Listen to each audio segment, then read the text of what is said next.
I'm in the Explorers Club, the trophy room. Skins and tusks of wildlife from around the world. Above me is a tiger, one of the most ferocious creatures ever. In 1991, I had gone up to the north of Sumatra, the Indonesian's greatest island, to Banda Aceh, where Muslim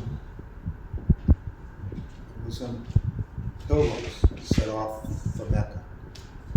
The town was rightfully religious, but the women at that time wore colorful chadors and laughed in the streets and seemed free. And I had a nice time there. I rescued 2 people from drowning, which went over their hearts. And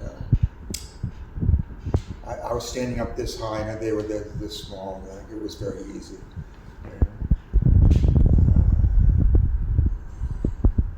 Then I left there and went down the West Coast. The West Coast was considerably less civilized. The roads were narrow. The bridges were just planks of steel. And I got to a small town, and spending the night there around the fire. And I wasn't drinking any beer because there wasn't the place or the time. It might even have been Ramadan. But all of a sudden I'm sitting there and I hear this roar.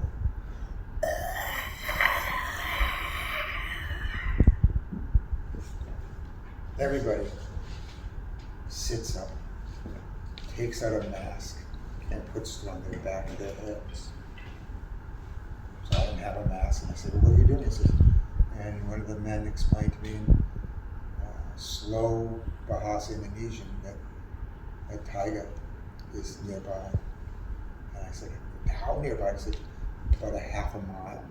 It sounded like he was several feet away from me. Now tigers, this one has been shot way back in the last century. This place dates back to 1905. It was opened by the members of the Arctic Exploration Club. In Thailand, when you cross the border over into Burma, you see tiger skins, as the Chinese are mad about the mystical properties of tigers to give them virility.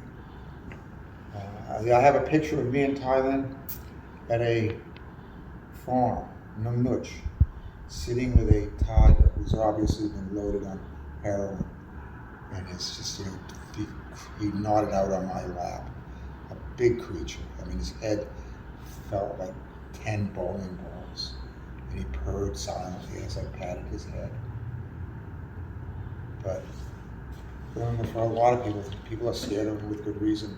In the Sundarbans swamps in the Bengal Bay, they lurk in the mangroves, just attack anything that's viable, which is why people put the mask in the back of their neck, because that is a tiger's favorite killing poison. Grab them by the neck, wrestle them to the ground, and shake them. When they're shaking with them, somehow the prey's brain, whether they be animal or human, surrender to the inevitability of death. But I never had a mask, and I never needed one. That's the closest I ever came to a tiger. I'm glad it was a mile away, a half mile away.